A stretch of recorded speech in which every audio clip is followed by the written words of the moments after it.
Good morning. Hey, how you going? I'm well, thank you. How are you? Yeah, really well. Yeah, can't Good to hear. complain. Oh, you can complain if you'd like. Oh, could complain. We can all complain. It's already December, pretty much. That's a good thing to complain about. It's flown by, isn't it? Hey, Hamish, how you going? Hey, Marion. How do you do, Andrew? Good to put Good, thanks. a face to your name, finally. It is. Yeah, good. Likewise. This face doesn't always have a big, slippery mustache on the top of it. Yeah. Oh, doesn't normally? Hopefully it's Is that different next time you see it. Right. So is that a Movember thing? Yeah, I'm dogged. Still committed to Movember. Haven't heard much noise about Movember this year. Sort of gone by the No. wayside a bit. Yeah, it used to be pretty well spruiked. It Old did. Movember. I haven't seen much on it either. Actually, I've not seen anything. You're probably the first for me. But I work from home, so I'm not in an office with a bunch of people to see whether they're all embracing it. Hasn't taken off this year. Yeah, I don't think, no. Anyway, I go after it. Yeah. Yeah. Peter. Good morning. How are we all? Good. How you been? Fantastic. You're looking fantastic for Movember, Mr. Hamish. It's a subject of conversation. We'll just talk about that and in the application. Oh, that's great. Can we minute this part of the conversation? I can find a way to. I'm sure I can find a way to slip something peculiar in the language of the minutes of the thing we send out. Too easy. When does it come off, Hamish? Not too far away. Couple of days. I'll probably we take it off at the end of the month. What does the wifey think? Would she like you to keep it? I think she doesn't pay as much attention to the front of my face anymore with these kids as she probably used to. She just sort of goes, yeah, whatever, it's him, he's just doing his thing. Let him be. Yeah. Little kids do distract you. How old's your baby now? 2.5 and 3 months. 3 months. You getting sleep? No different to anyone else that's played the game. So True. as it comes. Different role for the blokes, unless you're on bottle duty. Usually the men get a little bit more sleep from time to time. That's been my experience. Through that. Just wondering, our client isn't here yet. Do you want? I think if you click at people at the top tab at the top there, you can usually just hit a request to invite them along to the meeting by their email address. Hi, Marion. My name's David. I'm here with Asif as well. Asif isn't with me physically, but I'm another consultant who's joining. Although excellent. I've just realised I'm logged on the family Teams account, so I'm coming up as John, my dad. But yeah, all good. Perfect. So we're all here then. Don't worry, eventually Asif's not here yet, but yeah, okay. I think we're still waiting on Asif. Yeah. Okay. So, would you like us just to get started, and Asif can join us when he's on, or would you prefer to wait? Yeah, I'll give him a call. Just okay. Unless have you called him already? No, I was literally just about to. But if you do that, that'd be great. Thank you. I'll call him.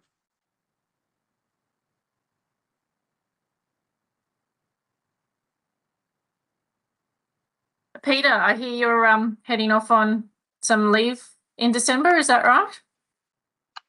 Yes, I haven't had leave all year, and I get in trouble with the council group if I don't take my leave entitlements if I accumulate too many. So having a break between the 18th and the 18th. Oh, so you're That's only okay. So you've still got a few weeks here. Still got a few weeks left, yeah. So at the moment, Marion, sorry, it's crunch time. Asif's joining in a minute. He was just caught up with something, so we'll just start when he's on. Yeah, cool. Thank you. Thank you. Yeah. So the 18th. Excellent.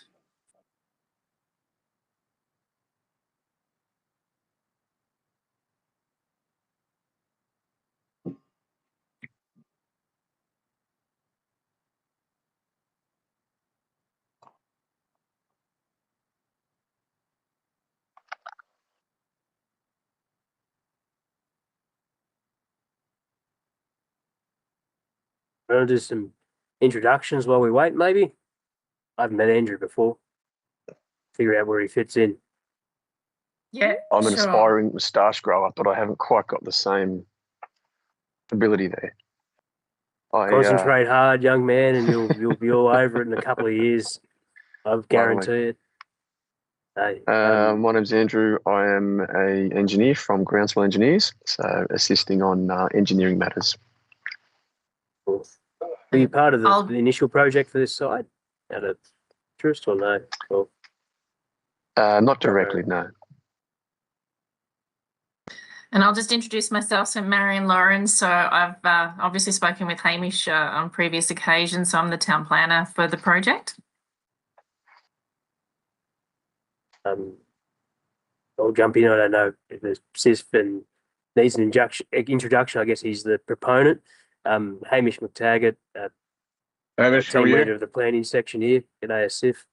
Yeah, I think I've met you before, and Peter as well. I've heard, yeah, I was going to say that exactly. I think we've met you before. Yeah. Yeah, that's right. At the council chambers for sure. Yeah. So now back here again. Let's have this conversation, see how it goes. So Marion and Andrew's obviously helping us out, trying to navigate this new proposal that we're considering at the moment. It's just got to be. We're just trying to find a commercially acceptable development for the site that can actually work, as you're probably all aware. So hopefully we'll try and see if this makes sense as a scheme as well as from the commercial end. So I'll let you guys get started. I'll listen in and jump in where I need. Oh. So I might just start with a bit of an intro if you like. I'll share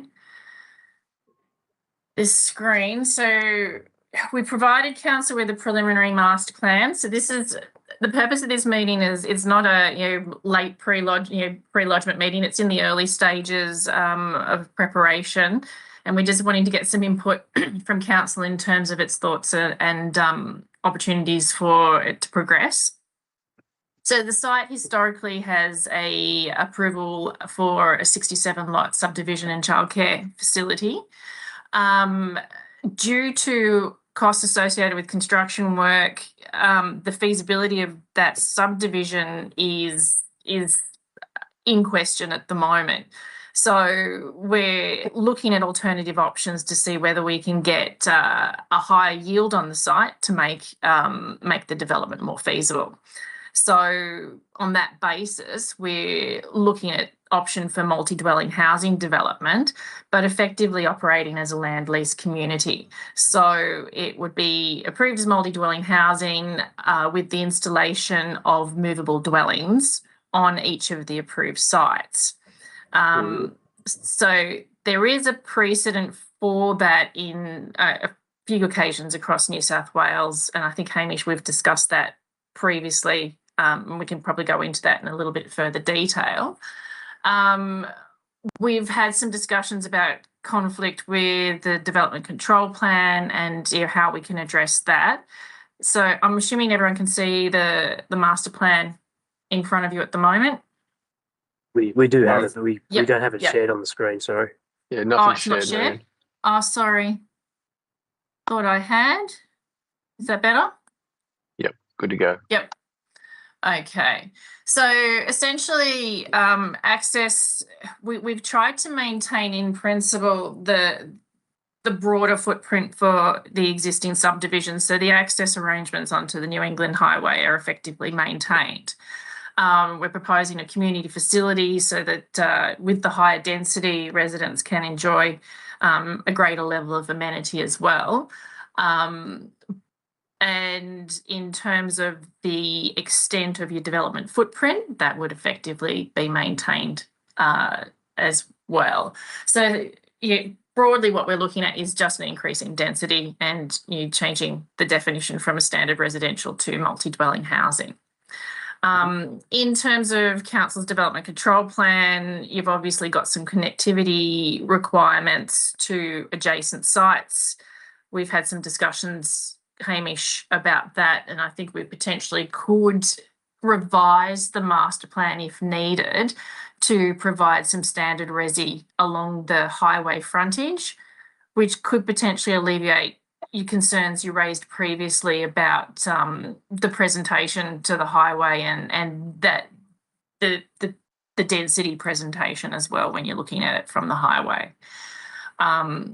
Hamish has also raised some concerns about options in terms of whether the development could consider accommodating, providing some workers' accommodation or something of that nature. And whilst I don't think it would be specifically addressed in terms of the definition of the application, so we wouldn't be specifically saying workers' accommodation or something of that nature, the intent of it is because it's a medium density development, the price range would be of a lower end range and could be made available for short-term accommodation for workers. So it still would serve in that capacity. It just wouldn't formally be defined as such. And it wouldn't be dedicated for that exclusive use either. So you want me to tee off or just talk for a few sort of if you want to things that are in my headspace that those comments absolutely sort of bring to the fore or live in my brain on. I think your comment about looking at or needing to sort of bring an interface between the highway and the higher density stuff is going to be important to navigate any pathway for you. I think you touched on that connectivity through to the neighbouring sites. That's going to be important to us, and that will be reflected in the minutes, because well, from a traffic sort of principle, I think our roads team see, and they'll talk to that too later on, but we sort of see that you've got the highway there, which is a Transport for New South Wales main road, and we see that for this urban release area, they're going to only wish to allow one or as few as possible connection points from that highway into the release area. So we have the same view were it to be a different person in that urban release area looking to develop, that they need to provide connectivity through to their neighbouring sites. So bringing in a general residential component to that front part with a council road, presumably that would be there, makes sense as a way of bringing that connectivity through. And also talking back to the other issue then of density and our council's possible appetite or non-appetite for a higher density multi-dwelling housing area or precinct on the entry point to town, that setback of the higher denser blocks from the highway from the visual point of town may be useful to the pathway with the councillors, who will be the ultimate decision maker if this isn't if the value doesn't push up into a regional panel category. The councillors will be the decision maker, and I can see while their interest in denser housing forms is somewhat shifting at the moment with the housing crisis possibly being pushed at them as an idea, but a different view, I guess, of what the housing crisis looks like for Musbrook than it does Lower Hunter and Sydney, but also this need or overarching interest of, we know there's a lot of construction projects coming up in our region. We need a smaller or denser type housing to house those people, because they tend to live temporarily up here, or this is a unit that they might occupy while their shift's on, but live somewhere else on their days off. Their mindset on maybe a broader range of housing is starting to shift somewhat, but yeah, the visual interface of some more typical housing styles along that highway frontage is in your interest to explore. Multi-dwelling housing versus manufactured home estates. Can we pick on that for a second, Marion? Yeah. So my impression, this land lease sort of models of, and what you're looking to build is a manufactured home estate, is it not? Yes. Yeah, it would effectively be a manufactured home estate. And that's, I think, something that we would need to discuss in terms of land use definitions and such. So I've actually got a previous consent that was issued by Port Stephens Council for one, and it was approved as multi-dwelling housing comprising 238 movable dwellings. And that's a similar proposal to what I was framing in my mind. So it's not approved as a manufactured housing estate. So instead, when you're looking at the regulation for the local government manufactured home estates, caravan parks, regs, there's provision in there for the installation of movable dwellings on land that is not part of a caravan park or MHE. So we'd be applying that clause. So you're looking to not build a manufactured home estate, but build multi-dwelling housing, but then have manufactured homes installed as the housing product. Correct. Yes. Yep. Okay. Yeah. I'm just dragging that thought through my brain slowly. And going, as I understand it, that's a pathway that it can be. That then means that a lot of those design principles about how a manufactured home estate needs to be designed are turned off, and then you're looking back at our DCP for your guidance of density standards and the servicing apparatus, I guess, is internal to the site still. You'd be creating one large lot. Correct me where I'm wrong. Yeah. One large lot that has 60, 80 more, whatever, homes on it, and not proposing a strata or something subdivision over the top of it, but just proposing the lot at this point in time. Correct, yes. And then in terms of the Land Lease Communities Act, so that would then come into play, but that doesn't require any approvals through development consent. So the development consent would simply say that it's a single development that's operating as a multi-dwelling housing with movable dwellings on it. And then your mechanism, your lawful mechanism for the operation of the development typically doesn't form part of a development consent. Yep. So it'd been then of maybe more consequence, or not maybe consequence, but more to our building our understanding of that picture. That leaves all that infrastructure on that super lot, or whatever we want to call it, with all the homes on it, water, sewer, and road, internal access road, as your own private infrastructure. Correct. Yes. So, yeah. Obviously, potentially we'd need to look at the drainage reserve, and that would get into the technicalities when we get into a bit more detail with the application. Whether the drainage reserve is required for any adjacent future developments as well. So whether that actually needs to become a public asset. We haven't delved into it enough to determine that, but I'd just point that out to you that could be a possibility. Fair thought and possible, because Muscle Creek's a waterway now. I know we have a waterways policy, let's call it, at council, which might have come to the fore with that last application, but we take an easement or a right of, not a right of way, but we take an easement over the 40-metre buffer of a waterway. It doesn't need to be a 40-metre buffer, sorry, but we take an easement over the body of the waterway with any subdivision application. Mm-hmm. which is probably what's reflected on this plan. I'm assuming that's 40-metre setback. Yeah.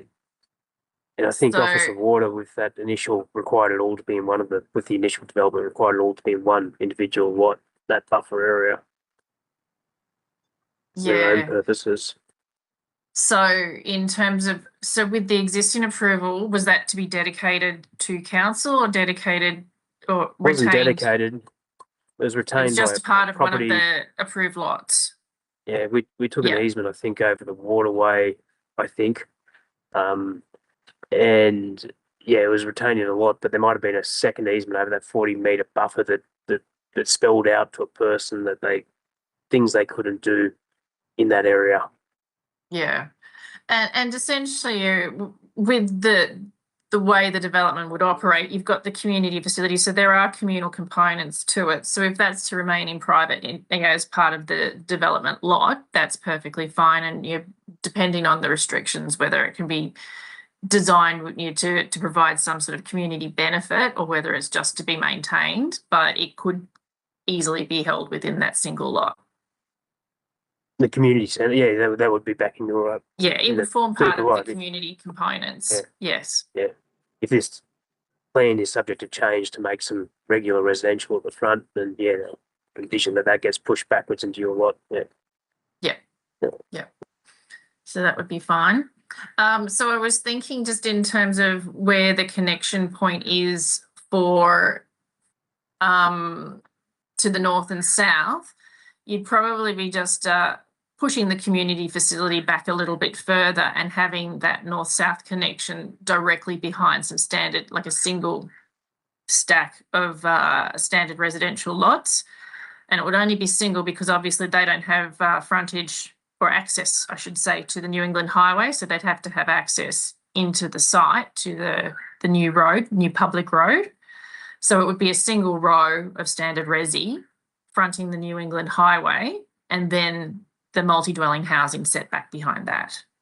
Is that something that you'd be comfortable with in terms of the offset for the road?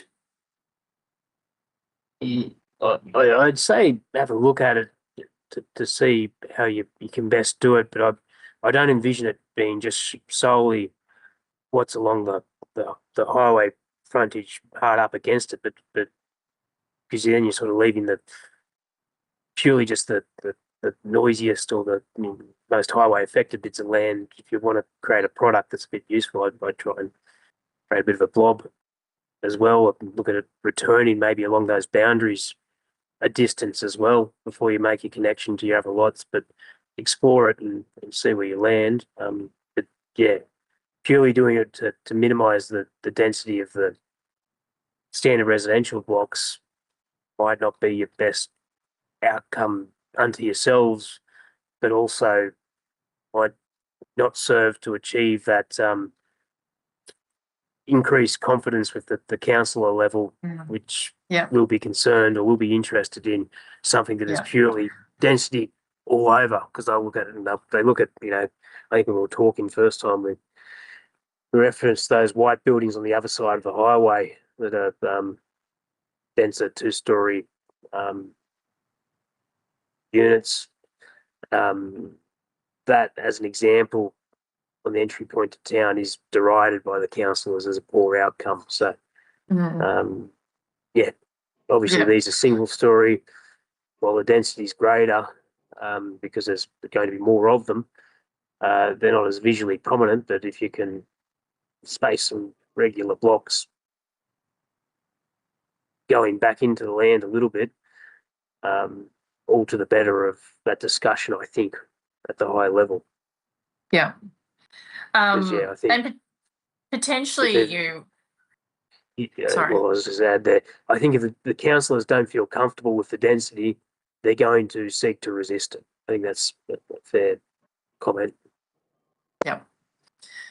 And I think obviously we can look at it from a landscape treatment perspective as well. So aiming to screen the development substantially from the road frontage as well, so that your primary presentation is going to be standard residential lots, and then that behind that you'd have a landscape buffer as well. So yeah, that would just soften the impact and minimise that view of a higher density development. So I think that could be an advantage too.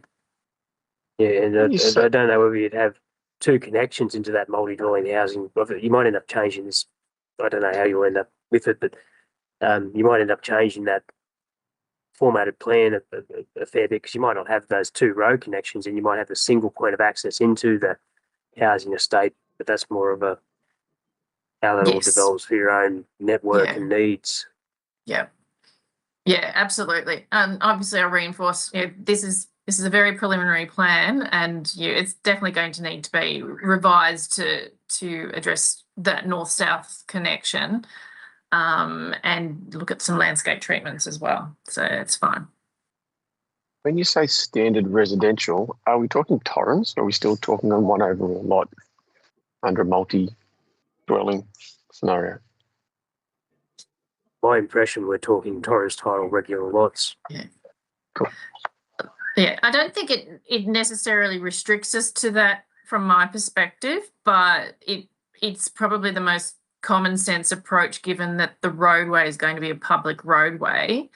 So just having that separation of we'll call it the land lease community, then a public roadway, and then a separate development. It could be whatever we want, but obviously trying to keep into council's vision of something of a lower density residential nature seems to be your preferred outcome. Agree, it could be other things, but then the road being a public road is the thing that changed my mind on it being a regular Torres title blocks fronting that public road, and then moving into that multi-dwelling housing estate thereafter.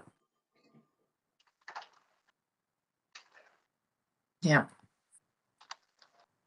Peter, So is there anything from an wanna... engineering perspective that we need to be aware of that's going to be different from the existing approval? So I guess the key thing is at the moment that we've got a narrowing of the roadway from the entry from 16 metres to 8 metres, and a removal of the roundabout connection into to provide access into the adjoining block for future subdivision work. Council's acknowledged that there wouldn't be any other location along the highway to grant access to the connectivity of that block into other residential areas in the future. And I would just open that up as a comment as to why that may have been removed. I think that reinforces that the change that Marion's going to need to make, which provides that connectivity through. But that other point about the width is important, because the width of that road connection through needs to be, I'm not sure what it needs to be, Peter, but that old consent will talk to it as a collector road, and it'll need to be whatever the width of the collector road is. Yeah, I think from memory, I think we'll see the 16 or 20 metres wide up to the roundabout before it turned off. And I can understand a reduction in width for other areas, but it would also have to be supported by the traffic study for any areas past that. But that connectivity would certainly rely on that collector road or that semi-arterial road going into that adjoining area. Yeah. So this is, sorry, I've just put on there, this is just for everyone's reference. This is the approved subdivision plan, which is obviously showing that roundabout that Peter was referring to.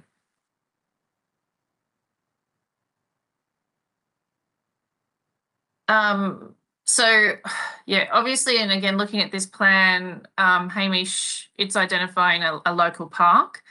Given that we're going to be providing internal community facilities, I would think that the any requirements for the provision of a local park would be negated completely. I think you're changing what you're proposing, and you're going to have more than, I don't know how many lots you'll have, but residential lots. But I can't imagine that there's this. The whole of that was about 50 or 70. I can't remember.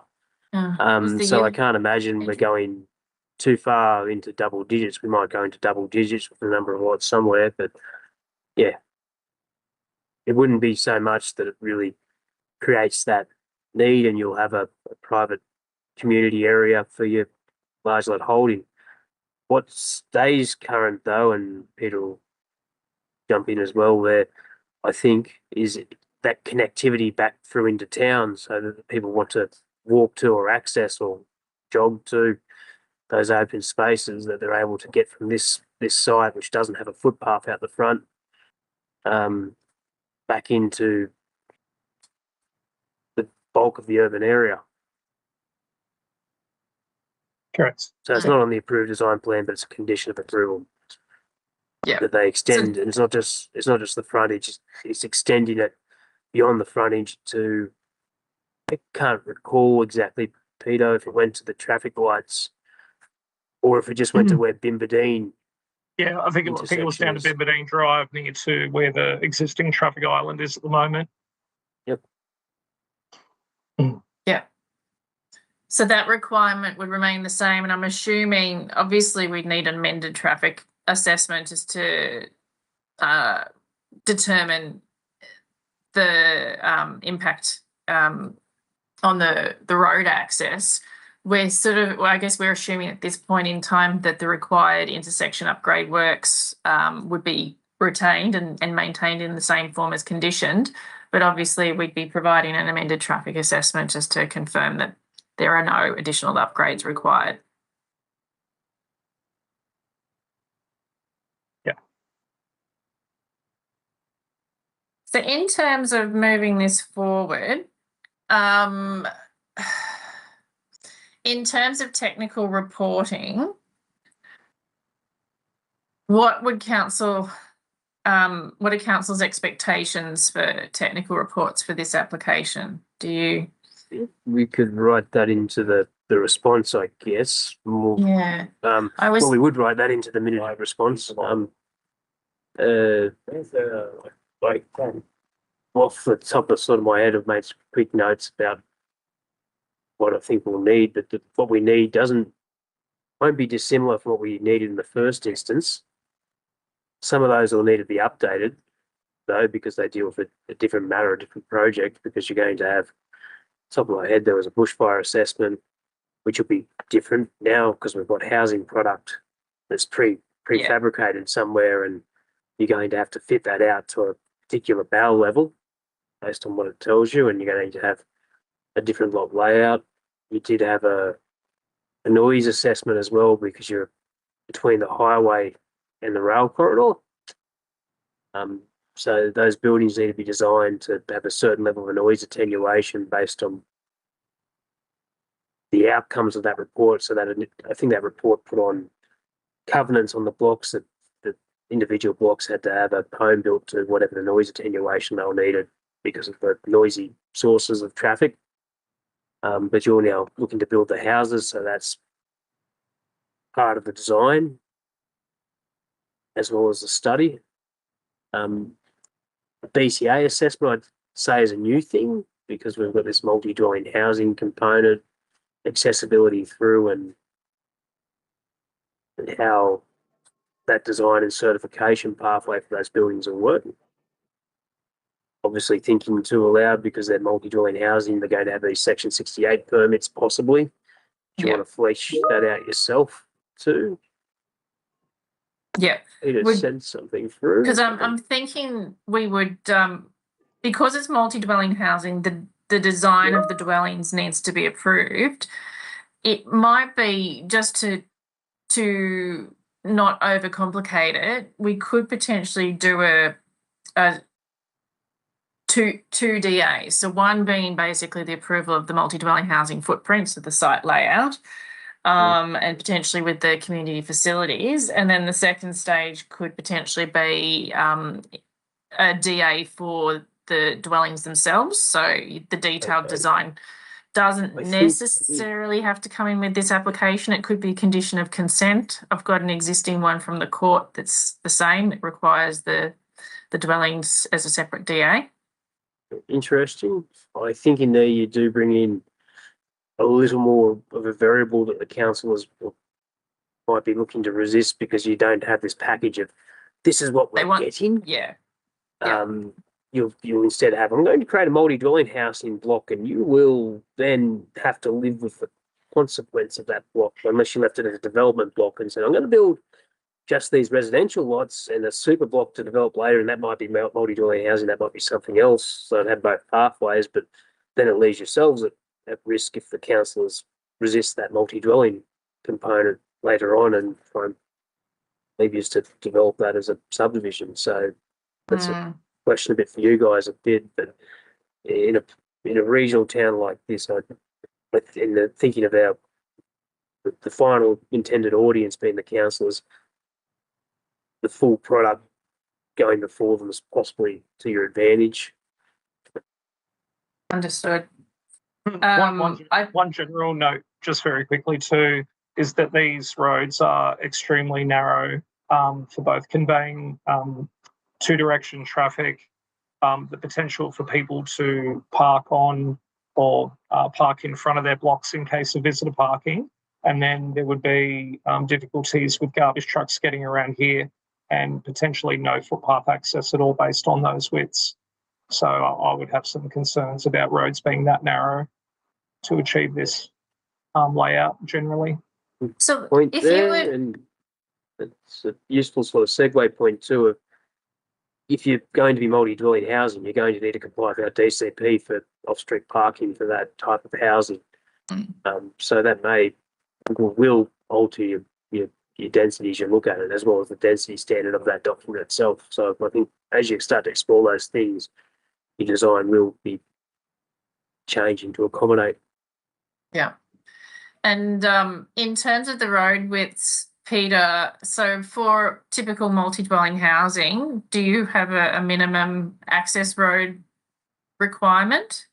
So that'll depend on the amount of roads and trips being taken there. So in the chat window here, I've just included an example from our DCP. So between 10 and 200 allotments serviced by that road is meant to be 18 metres wide, including 4 metre verges, to allow a 7.5 metre carriageway for up to 1,000 vehicles. Otherwise, a 9 metre wide carriageway is the public road design standard. Yeah. So that's just in the chat window at the top there. Okay. Thank you.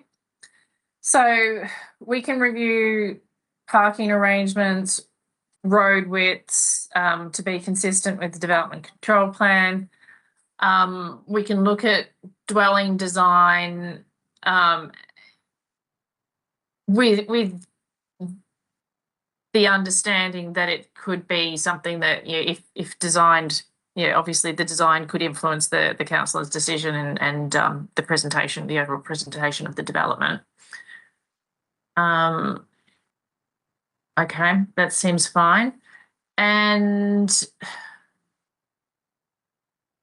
think that's probably good from my perspective. I seem to have a fairly clear understanding on where we're going. Does anyone else have any questions? I'm just would encourage you to also look at the stormwater design with this intensification of lots, and to ensure that obviously the drainage reserve towards the front where the I think there's like a ridge line or a sort of a crown in the landform, taking some of the water down to the front of the site and the rest of the water going down the back, that the space made available for that drainage reserve can accommodate any increased impervious area associated with any intensification of lots or dwellings and driveways. Yeah.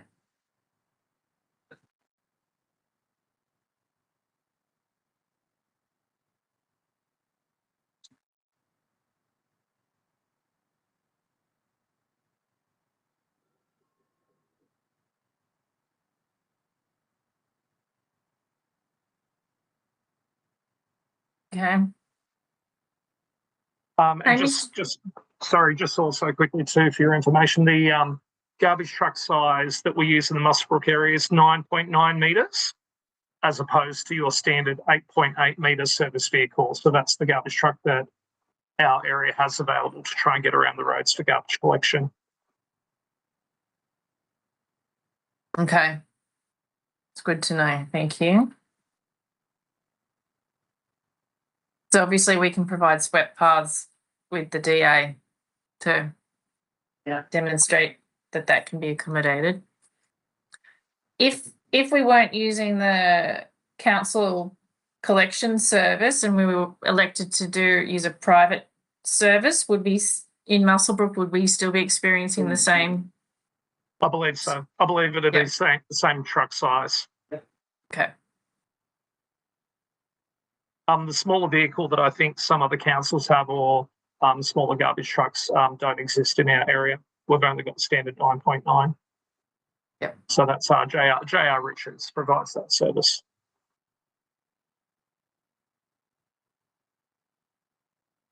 Thank you. Okay. Well, yeah, we really appreciate that. Thank you so much. Did anyone else have any questions or need clarification on anything? DCP was probably anything we didn't really touch on too much. Yeah. Because given that now exists and I guess the guidance of I haven't read it recently, let's say, and haven't thought about it too much in context with this, but I know it was developed purely as a necessity because this site's in an urban release area and our LEP requires a DCP to be in place before any subdivision of an urban release area can occur. That DCP was prepared by SF's team for that initial DA concept. So I'm imagining there's probably parts of it that this doesn't neatly comply with. And I know we talked about the connectivity through, but that might not be the only one. But that is the one of, let's say, value to council, the connectivity through. Part of this process, it may be in your interest to review that early and then make a decision of, I think, thinking out loud, because you're going to struggle probably without having read it. You're probably going to struggle. I shouldn't say I haven't read it. I read it years ago, but without having read it recently in the context of this, I think it'd be a struggle to demonstrate complete compliance with that site-specific chapter for this. It builds into my mind as an idea that you're probably going to look to lodge the material, say, look, we want to lodge this DA and lodge this draft DCP for you to consider, council, to update this DCP in a way that's a bit more commensurate to this site, this problem. And we put them both on consultation because, and progress them that way, rather than it'd be hard to it might not be so hard once you look at it, I don't know, but if there's a lot of non-compliances, it gives a strength to a different outcome for you for where you'd like to take it. So there may be advantage to rewriting the DCP chapter as a draft and submitting it to us.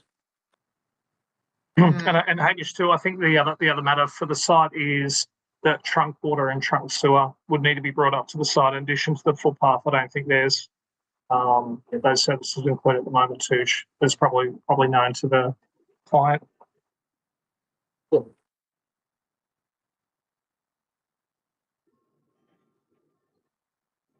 Yeah. I'm just wondering with the DCP, I mean, obviously from our perspective, we're trying to maintain as much flexibility with the site.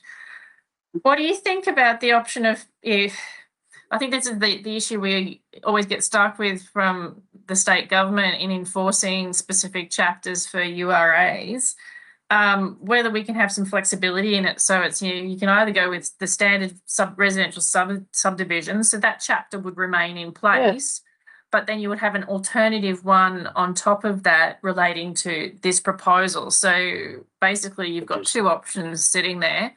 So that the existing one wouldn't be removed, it would just simply be maintained. Fine, like it's a fine strategy. You update the chapter. I'd still leave it as the chapter and update that individual chapter as a way to build the flexibility between the two outcomes. But I really, for the life of me, don't remember everything that's in it, and I don't intend to go on to that of the why, because you should be saying But Hamish, the plan of this area, you should know all about No, the I'm not going to DCP for hold you this to that. chapter. But why? Because this DCP chapter is almost a formality because of Yeah. the LEP clause that says an urban release area needs this thing. It doesn't add, in my view, a great deal of value, but it needs to exist to forge the pathway. So part of that answer becomes a lighter version of it that has less control of it and more options to it is a fine idea. Yeah. Okay, so if we were to go with the DCP amendment, is that something that council would want in advance of the DA or as part of the DA? Just thinking about timing and assessment That's a good question. requirements. And one that might be good to come back to once we've got that refined version of what this concept site's starting to look at while you're still doing some studies and things that could possibly happen in that discussion. Because I think in my mind a little bit and go, if council has had it beforehand, they'll have maybe more questions than answers, but we don't want it to come in too late and be an uncertainty barrier for yourselves. So maybe the first couple of steps are refining the concept so we get a bit of an idea of where the concept's taking us, and then also preparing that draft to a level that you draft DCP, that is, to a level that you want to have the conversation with us about what it looks like and what its way forward is, and then we might pick our pathway, because getting it done earlier is probably a better idea, but to figure it out, we'd like to have bits and pieces. Yeah. I think that sounds reasonable. Because what would concern me is if we lodged it as part of the development application, and then council started getting pressure in terms of timeframes, and suddenly the DCP is causing havoc. So I think having it locked down a little bit more detail before lodgement would make sense. Agree. Okay, that's fine. Thank you. All right. Well, we very much appreciate everyone's time. Thank you so much. Does anyone else have any questions, or I think we're ready to wrap up? I think Wrap pretty good. No further questions from me. Thanks. Okay. Well, yeah, thank you so much. So Hamish, I'll Thanks for your probably time. be just touching base with you, sort of moving this forward, just to sort of make sure that council's comfortable with the proposal as we progress. And potentially once we come up with that refined master plan, I might even just liaise with you on that as well, if that's okay. Sounds good. Sounds like I look forward to catching up in the new year. Yes. Yeah, I doubt it'll be this side of Christmas at this stage, given that December is a couple of days away. Please, but yeah. Fabulous. Talk to you soon. Thank you. Okay, thanks Thanks everybody. very much, everyone. And as a quick comment too, we'll send out a bit of they're not exactly minutes, but it's sort of a summary of some of the key considerations and matters to jump through. Yeah. Wasn't later. Okay, Sounds and good. when should we expect that? Is that Certainly before Christmas. okay? A couple of No weeks is worries. what we usually tell people. To draft it and circulate it to Peter and also Shazad, our water and sewer engineer, who couldn't attend today's meeting, but will add some useful commentary about the water and sewer service extension. But I imagine your team already know that. Okay, thank you. Yeah, I was expecting with AI and everything else, by the time we finish this meeting and leave the meeting, the minutes would be in our inbox. But Sorry to disappoint. You do assume that much, young sometimes. Jedi. it's all good. Thank you so much. Hamish is very efficient, so I don't think it'll be too far away. It'll just usually be the hold up from us being overwhelmed and trying to get draft comments back quickly, but we'll aim to do that as soon as they come in.